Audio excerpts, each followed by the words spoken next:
अगर हम एक सोप फिल्म लें, सोप फिल्म, और उसके ऊपर एक थ्रेड प्लेस करें,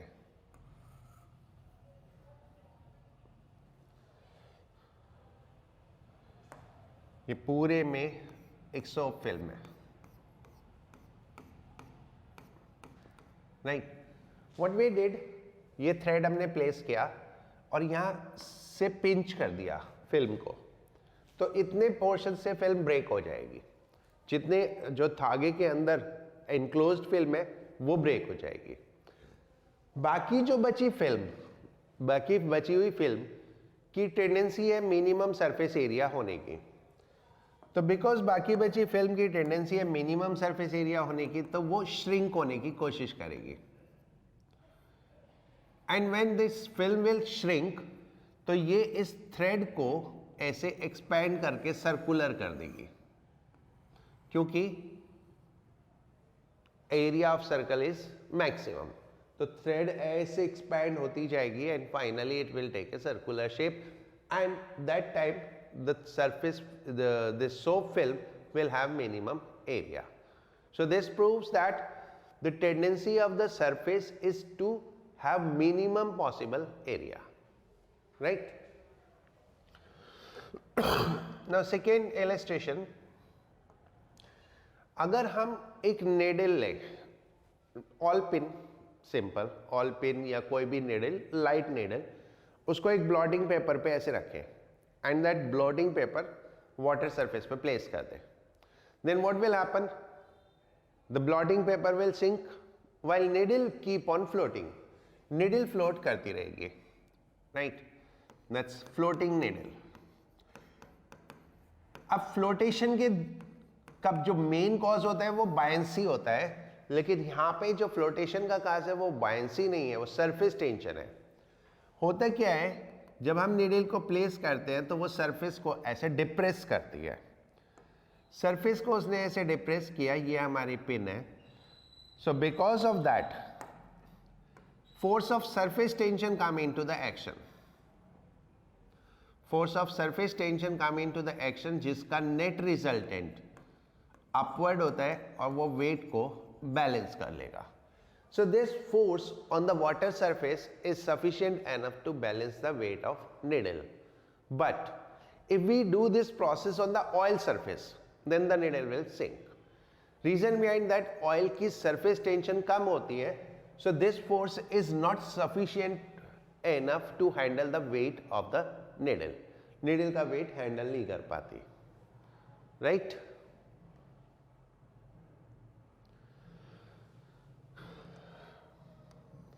The next,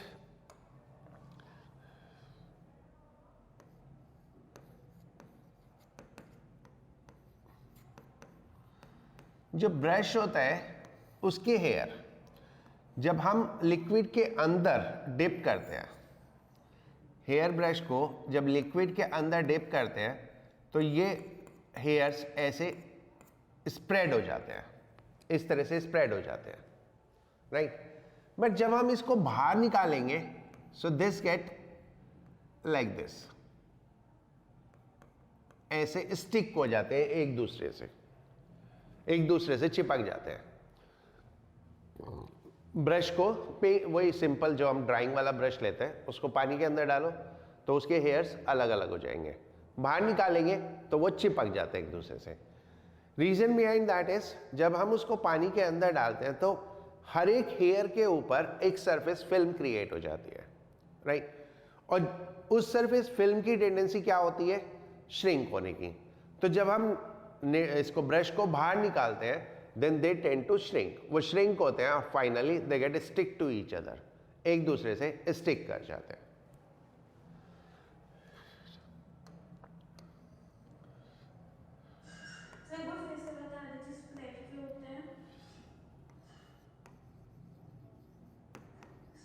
एक मिनट,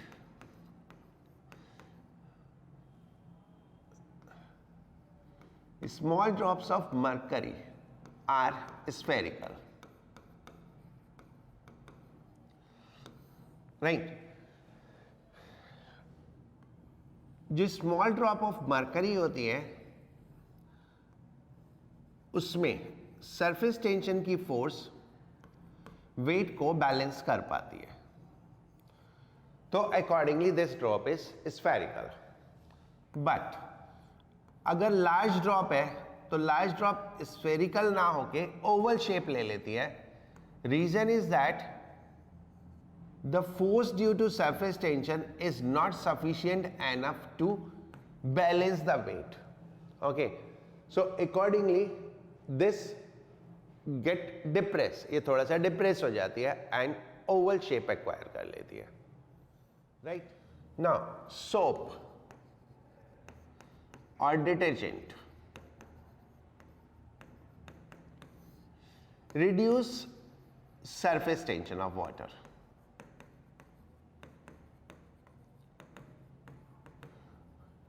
जब हम पानी में सोप या डिटर्जेंट मिक्स करते हैं तो वो पानी की सरफेस टेंशन को डिक्रीज करता है, एंड पानी की सरफेस टेंशन डिक्रीज होने की वजह से जो पानी है that can reach to the thin pores of the cloth, जो क्लोथ के पोर्स हैं उन तक पहुंच पाता है, right, and accordingly dust particle remove कर लेता है।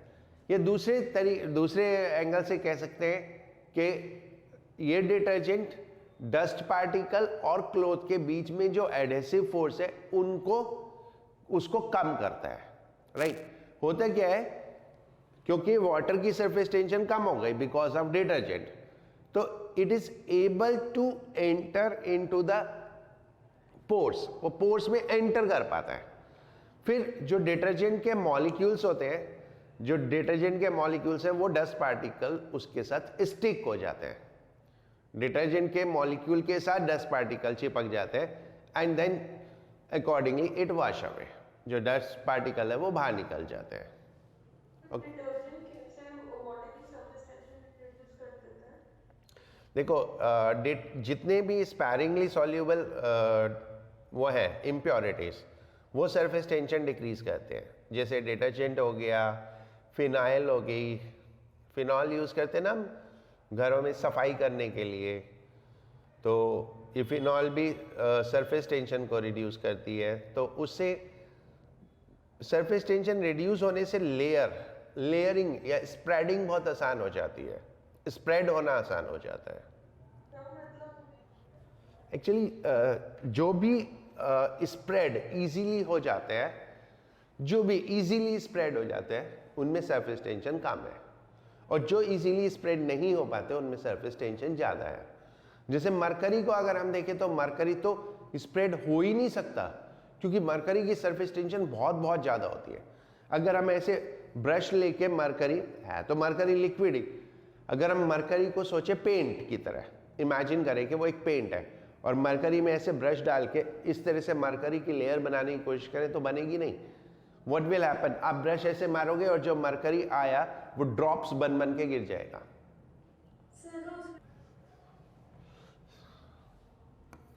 Mosquitoes breed on water surface.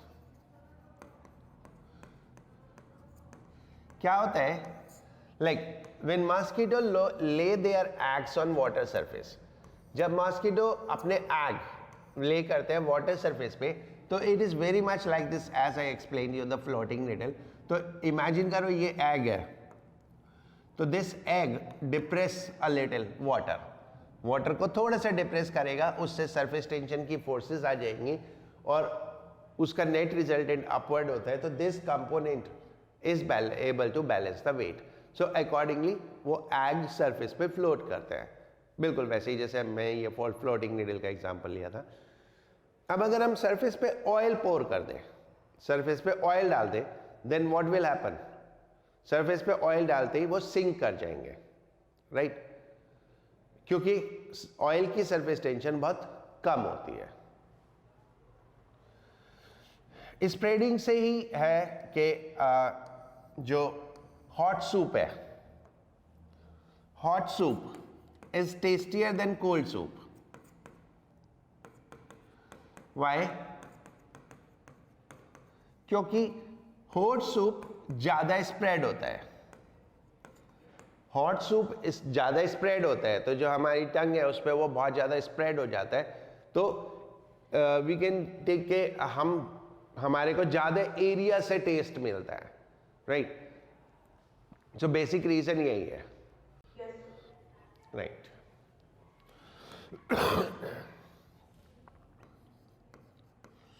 Surface energy, देखो अगर एक ड्रॉप है तो इसकी जो सरफेस है, फ्री सरफेस, वो टेंस्ड है। वो टेंस होने की वजह से एनर्जी एक्वायर कर लेती है, यानी इस सरफेस की अपनी एक एनर्जी होती है, राइट। इसको हम जो डिफाइन करते हैं वो डिफाइन करते हैं एक्चुअली एनर्जी पर यूनिट एरिया। तो बाय डेफिनेशन हम जिसको एनर्जी कह रहे हैं वो एक्चुअली एनर्जी ना हो के एनर्जी पर यूनिट एरिया है, बट हम लिखते हैं एनर्जी है surface energy of free surface is equal to work done, is equal to work done in increasing surface area under isothermal condition। Isothermal condition हम इसलिए बोलते हैं क्योंकि टेम्परेचर सेम रहना चाहिए। Under isothermal condition, right, free surface is equal to work done in increasing surface area per unit area, per unit change in area, right. So we can write surface energy is equal to work done per unit change in area to change the area, that is joule per meter square. So it is not exactly energy, it is energy per unit area, okay. Now we have to find out the relation between surface energy and surface tension.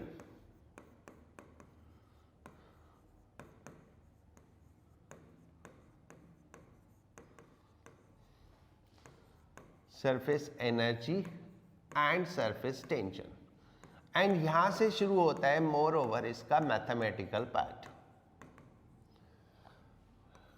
Right. अभी तक हम जो पढ़ रहे थे वो theoretical part था, but now it will be more over the mathematical part, right. ये रिलेशन कैलकुलेट करने के लिए हमने क्या किया, एक वायर फ्रेम लिया, एक ऐसे वायर का ऐसे यू शेप बना दिया, इस पे एक और वायर लिया, ये वायर मूवेबल है, ये ए बी जो है ये मूवेबल है, इसको हमने सॉप सॉल्यूशन में डिप किया। जब हमने इसको सॉप सॉल्यूशन में डिप किया तो यहां पर एक फिल्म बन गई, इसकी लेंथ है एल, एक फिल्म बन गई। अब हमको चाहिए relation between surface energy and surface tension, तो व्हाट वी डिड, हमने इसको एक्सटेंड किया एक फोर्स लगा के, एंड से इसको एक्सटेंड करके हमने यहां पर पहुंचा दिया, एंड ड्यूरिंग दिस प्रोसेस इतना सरफेस एरिया इंक्रीज हो गया, right. And let's say we extended this by x, okay. Now force due to surface tension, मैं इसका पूरा डिस्क्रिप्शन नहीं लिख रहा हूं, सिर्फ डेरिवेशन पार्ट लिख रहा हूं। ये पूरा जो मैंने डिस्क्राइब किया वो आपको लिखना है थ्योरी, मैं सिर्फ डेरिवेशन पार्ट कर रहा हूं।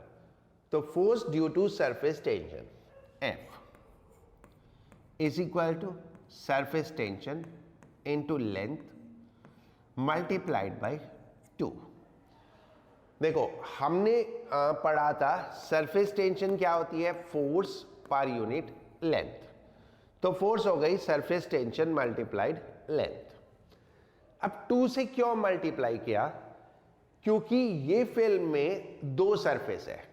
जब फिल्म क्रिएट होगी तो एक सरफेस इस साइड है और एक सरफेस इस साइड है, क्योंकि दोनों साइड, फिल्म के दोनों साइड एयर है, सो इट हैज 2 सरफेसेस। तो इसके पास 2 सरफेसेस है, so that's why we multiplied is by 2, right. Force is multiplied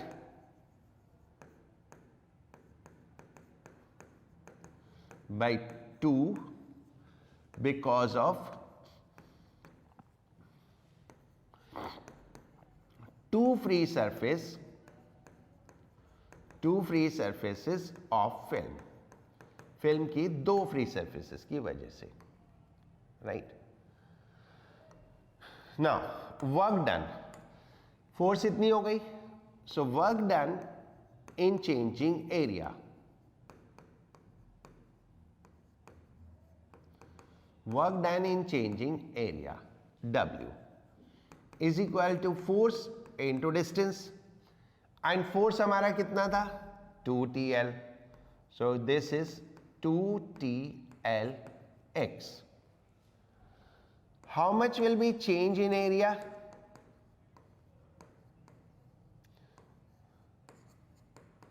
That is L into X, again multiplied by 2. Why we multiplied by 2? Because of the 2 free surfaces. तो जिस तरह से हमने force को multiply किया था 2 से, इसी तरह से चेंज इन एरिया को भी मल्टीप्लाई किया 2 से, because of 2 free surface. Now by definition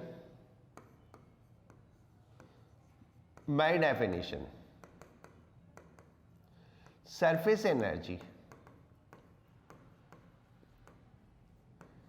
is equal to work done per unit change in area. So surface energy is how much? Work, this is work, 2TLX. Change in area 2LX. So what we found, that surface energy itself is equal to surface tension. So we get surface energy is equal to surface tension. और इसी तरह से हम surface energy को define भी कर सकते हैं।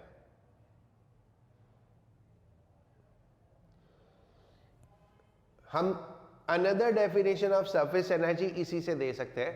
जब आप केमिस्ट्री में पढ़ोगे ना सरफेस टेंशन को, केमिस्ट्री में भी पढ़ाया जाता है सरफेस टेंशन, जब केमिस्ट्री में सरफेस टेंशन को पढ़ोगे तो वहां जो डेफिनेशन पढ़ोगे वो सरफेस एनर्जी से पढ़ोगे। How we will define that surface tension is equal to work done in changing the area per unit change in area. जो सरफेस एनर्जी की डेफिनेशन हम दे रहे हैं वही सरफेस टेंशन की डेफिनेशन भी हो जाती है, राइट, हो गया। Now work done in forming a drop, एक ड्रॉप को बनाने में हमें कितना वर्क करना पड़ेगा, right. Work is surface tension into area,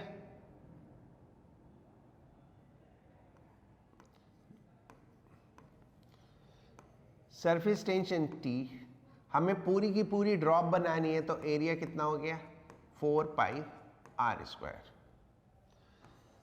and this is with surface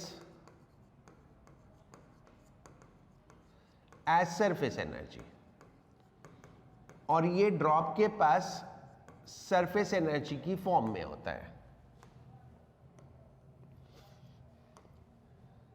And if we find out work done in forming a drop bubble, what will be the difference between that? एक soap bubble में और एक drop में क्या फर्क होता है? Soap bubble में 2 सरफेस होती है, बबल के अंदर भी एयर है और बाहर भी एयर है, तो bubble is made by A film. एक फिल्म होती है, थिन फिल्म होती है, और फिल्म की दो सरफेसेस होती है, एक आउटर साइड में और एक इनर साइड में। सो अकॉर्डिंगली हमें डबल सरफेस बिल्ड करनी पड़ती है। सो work done as good as surface tension into change in area. And now how much area is there? 4 pi r square into 2. Why 2? Because now we are creating two surfaces. So then this is t into 8 pi r square. So that is what is the difference between a bubble and the drop. एक drop में एक free surface होती है और soap bubble में दो free surface होती है। तो सोप बबल का एरिया डबल होता है comparative to drop, right? And this is with bubble as surface energy.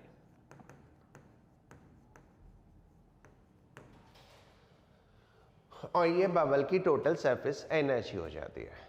Okay,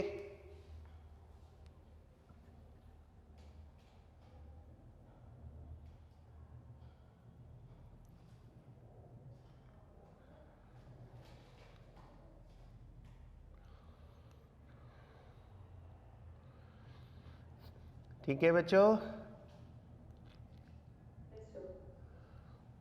right.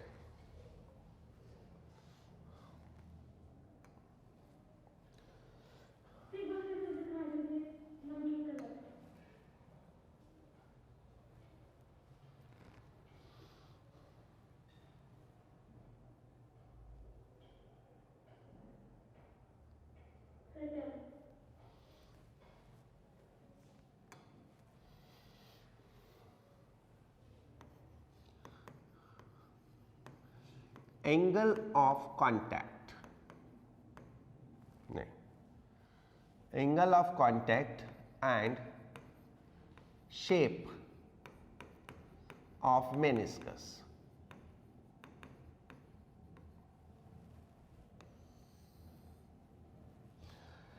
जब हम लिक्विड को किसी ट्यूब में डालते हैं, किसी थिन ट्यूब में, और थिन ट्यूब को हम कैपिलरी बोलते हैं।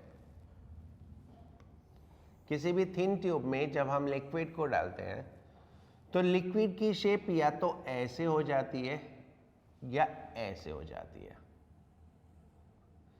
इसको हम बोलते हैं concave and this is called convex. If we draw tangent to the surface, अगर हम सरफेस का टेंजेंट ड्रॉ करें तो ये टेंजेंट पॉइंट ऑफ कांटेक्ट पे ये टेंजेंट बाउंड्री के साथ जो एंगल बनाता है उसको हम एंगल ऑफ कांटेक्ट बोलते हैं। सो अकॉर्डिंगली कॉनकेव सरफेस में ये angle of contact less than 90 degree होता है, और कॉन्वेक्स सरफेस में ये angle of contact greater than 90 degree होता है, राइट? फॉर एन एग्जाम्पल अगर मैं बात करूं तो water make this surface while mercury make this surface. What is the difference between water and mercury? Mercury की सरफेस टेंशन बहुत ज्यादा होती है, राइट? तो उसमें कोहेसिव फोर्स भी बहुत ज्यादा है।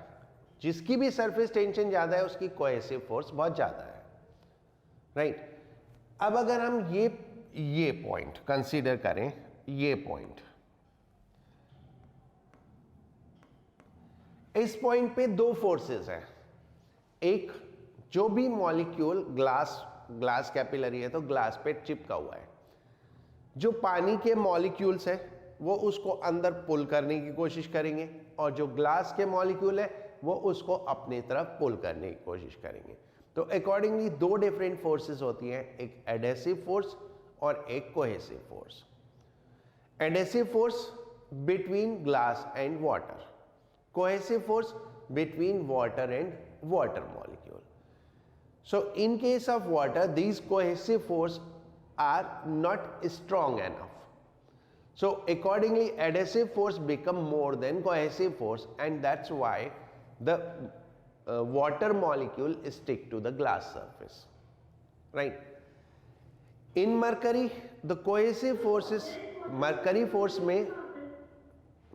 में cohesive force बहुत strong होती है. So accordingly, उसके मॉलिक्यूल मरकरी के मॉलिक्यूल पुल करते हैं अपनी तरफ और एडेसिव फोर्स कम होती है. दैट्स व्हाई कॉन्वेक्स सरफेस बन जाती है. Free surface of liquid acquire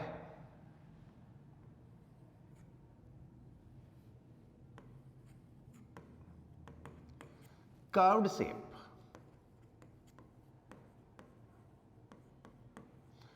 जो फ्री सरफेस ऑफ लिक्विड होती है वो कर्व शेप एक्वायर कर लेती है. This curved shape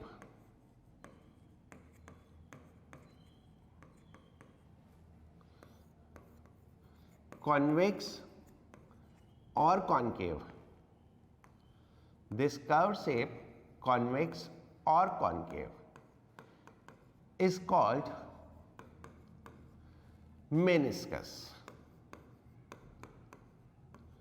So basically meniscus is what?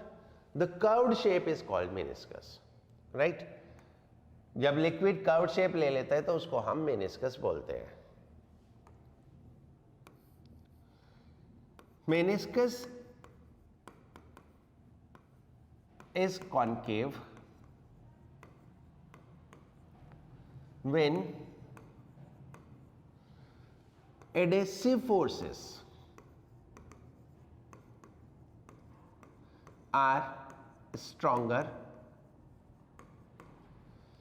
than cohesive force.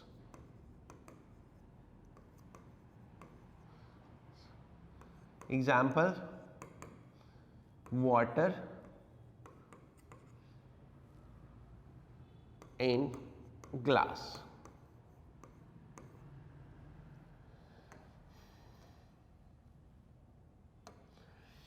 Meniscus is convex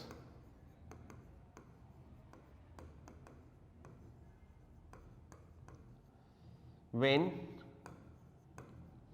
cohesive forces are stronger than adhesive forces.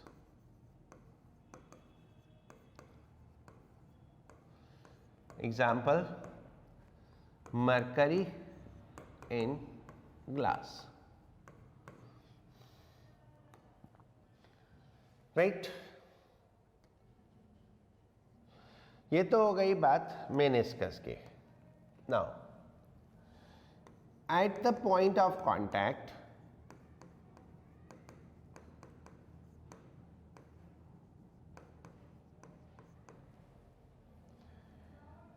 the tangent, the angle made by tangent to surface with boundary is called angle of contact. इसको हम angle of contact बोलते हैं.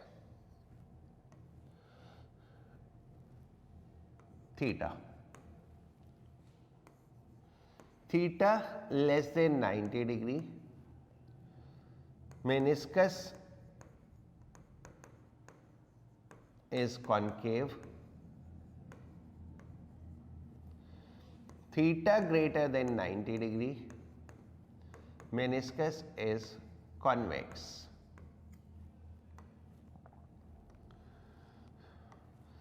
For pure water and clean glass surface,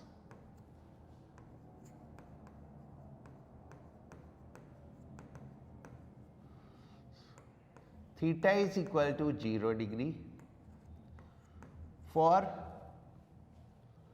Mercury and clean glass surface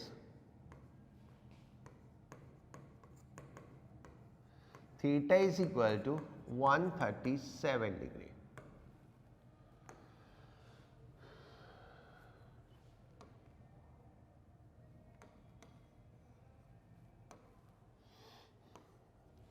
Liquid with theta less than 90 degree, wet, the surface in contact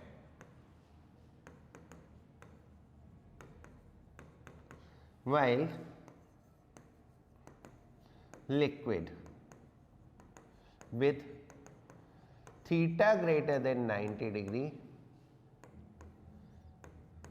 does not wet the surface.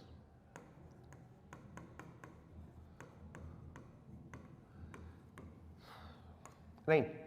So basically what is there?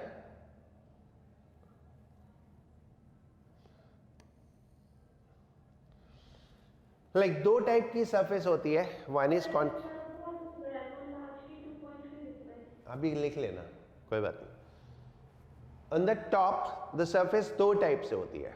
One is concave and another is convex. Concave और convex depend करता है cohesive forces adhesive forces के से कितनी ज़्यादा stronger है.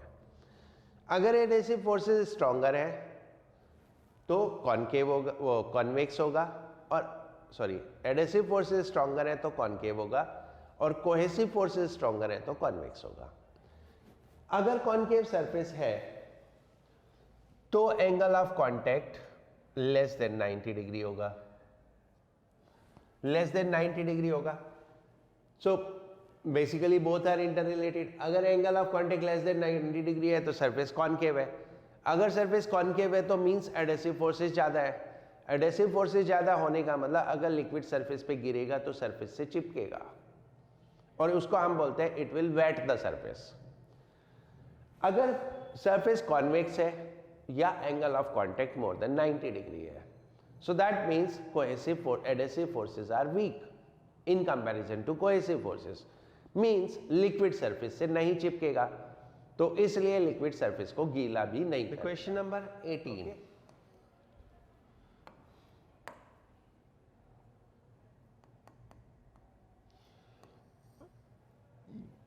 The surface energy of a liquid drop is U. Surface energy होती है surface tension into surface area, as we did in forming the drop. Drop बनाने में जो होता है, राइट. ड्रॉप बनाने में जितना वर्क होता है वो ऐसे एनर्जी स्टोर हो जाता है. That is surface tension into 4πr². What we did, हमने इस ड्रॉप को छोटी छोटी बहुत सारी ड्रॉप में कन्वर्ट कर दिया. ये छोटी छोटी ड्रॉप में कन्वर्ट करने से क्या हुआ, सरफेस एरिया बढ़ गया, right. The volume will remain same, क्योंकि जितना एक ड्रॉप बड़ी ड्रॉप का वॉल्यूम है सारी ड्रॉप्स का मिला के उतना ही वॉल्यूम होगा, लेकिन वॉल्यूम रेडियस के क्यूब पे डिपेंड करता है वाइल एरिया रेडियस के स्क्वायर पे डिपेंड करता है. तो वॉल्यूम सेम होगा लेकिन सरफेस एरिया बढ़ जाएगा.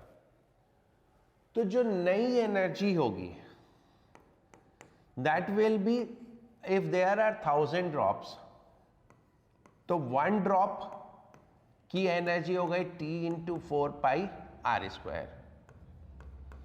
अगर मैं छोटी ड्रॉप का रेडियस स्मॉल आ लूँ तो एक ड्रॉप की एनर्जी हो गई T इंटू 4πr² और 1000 ड्रॉप्स की उसका टोटल ऐड कर दिया.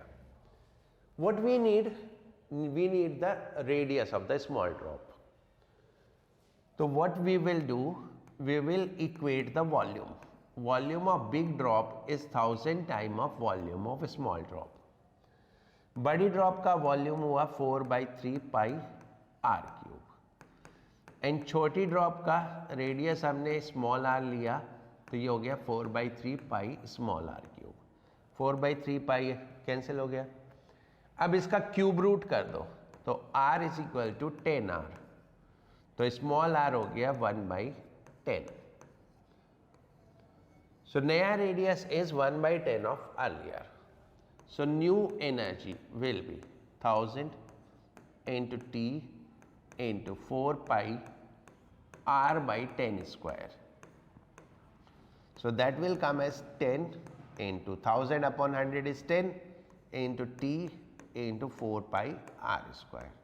As we know, t into 4 pi r square is u, so the energy will be 10 times of earlier. पहले का 10 times. तो अगर हम एक बड़ी ड्रॉप को बहुत सारी छोटी ड्रॉप्स में कन्वर्ट करते हैं तो सरफेस एनर्जी बढ़ जाती है। अगर ये फिनोमेना अपने आप हो रहा है, यानी हम एक्सटर्नल वर्क नहीं कर रहे हैं, अगर ये फिनोमेना अपने आप होता है तो जो इंटरनल एनर्जी है, that internal energy is converted into surface energy. Internal energy किस फॉर्म में था? हीट की फॉर्म में, ये टेम्परेचर की वजह से थी। तो जब इंटरनल एनर्जी सरफेस एनर्जी में कन्वर्ट करती होती है, तो इसीलिए जब हम लिक्विड को स्प्रे करते हैं तो that is in small small drops, तो ओवरऑल इट गेट कूल्ड, वो थोड़ा कूल हो जाता है क्योंकि सरफेस एरिया ज्यादा हो गया। इसका रिवर्स प्रोसेस, अगर हम बहुत सारी ड्रॉप्स को मिला के एक बड़ी ड्रॉप बनाएंगे तो सरफेस एरिया कम हो जाएगा और सरफेस एनर्जी भी कम हो जाएगी।